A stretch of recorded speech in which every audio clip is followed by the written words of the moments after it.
বরানগরে বিরোধী দলনেতা শুভেন্দু অধিকারী কি বলল? মহারাষ্ট্রের 2 নম্বর ওয়ার্ডে কাউন্সিলরকে অ্যারেস্ট করা নিয়ে কাকলি ঘোষ দস্তিদারের সঙ্গে ওনার 25টা ছবি আর ভিডিও রয়েছে।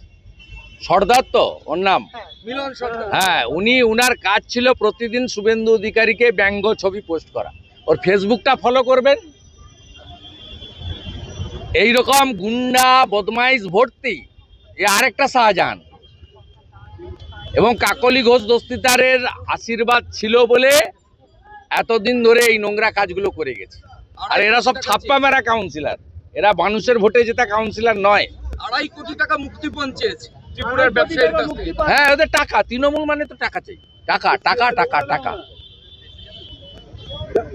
সিআইডি তৃণমূলের থ্রেড কালচার কলেজে কলেজে, তৃণমূলের থ্রেড কালচার বিভিন্ন কলেজে কলেজে এখনো এটা নতুন কালচার নয়। তৃণমূলের এই অধঃপতন শুরু হয়েছিল 16-র পর থেকে। সেটা আস্তে আস্তে বাড়তে বাড়তে আজকে মহিরুহে পরিণত হয়েছে। এটা নতুন কিচ্ছু নয়। এবং একে ভোটে হারাতে হবে। ভোটে যদি হারাতে না পারেন এই কালচারই চলবে। হ্যাঁ, এই চলবে। এত বড় একটা ইস্যু অমীমাংসিত, আরজি করের ইস্যু, তারপরেও এদের লাজ লজ্জা কিচ্ছু নেই। আর দুটো বিষয় আমি আপনাদেরকে বলে আমি বন্যা এলাকায় বেরিয়ে যাচ্ছি। সেটা হচ্ছে, মুখ্যমন্ত্রী কালকে হুঙ্কার দেওয়ার পরে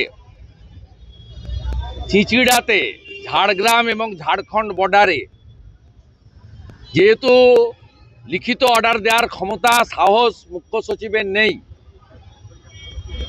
সেখানে গাড়ি দাঁড়িয়ে আছে হাজার হাজার। মুখ্যমন্ত্রী জানেন না ডেমোগ্রাফি।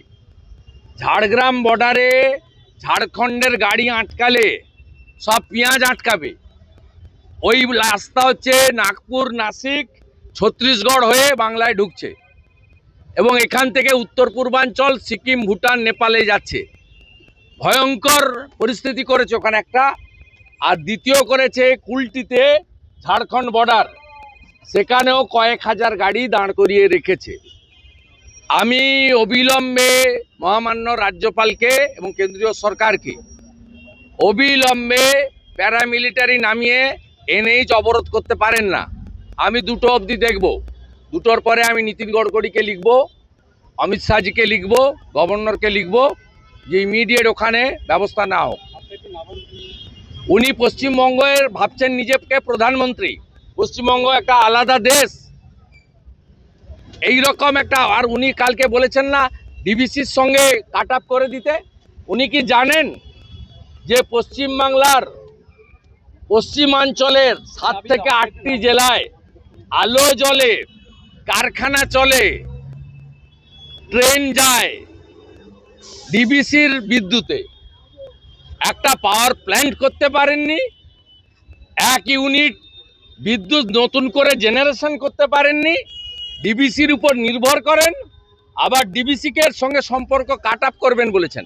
আমি আপনাকে চ্যালেঞ্জ করছি, আপনি যদি মুখ্যমন্ত্রী হয়ে বলে থাকেন আজকে বিকেলের মধ্যে ডিবিসির সঙ্গে সম্পর্ক ছিন্ন করুন, রাজ্যের 8টা জেলা অন্ধকারে ডুববে। ওটা এনামুলের ভাইয়ের কাছ থেকে যে মোবাইল ফোন আর ঘড়ি ঘুষ নিয়েছিল দীপক অধিকারী দেব বলতে পারবে। একটা ঘড়ি নিয়েছিল, রেডোনাকি ঘড়ি, আর মোবাইল ফোন। এই নিম্নমানের চোরগুলো তৃণমূলের এমপি হয়েছে ছাপ্পা মেরে। কোনো ত্রাণই সরকারের নেই। ত্রাণ দিচ্ছে এনজিও আর বিজেপি। সরকার নেই, সরকার নেই। 1 লক্ষ পাউচ জলের প্যাকেট বিতরণ আমরা করেছি। 6000 তারপলিন পুরসুড়া, খানাকুল, গোঘাট আমরা বিতরণ করেছি। আজকে ভারত সেবাশ্রম সংঘের সন্ন্যাসীদের সাহায্যে আমরা যে চাল, ডাল, আলু জোগাড় করেছিলাম, তমলুকে সাংসদ কার্যালয়ের সামনে থেকে রান্না হয়ে 10,000 জনের খাওয়ার বিতরণ চলছে 11টা থেকে। দাসপুর, ঘাটাল এবং পাঁশকুড়ার সব গ্রামগুলোতে আমরা করছি, ওরা নয়।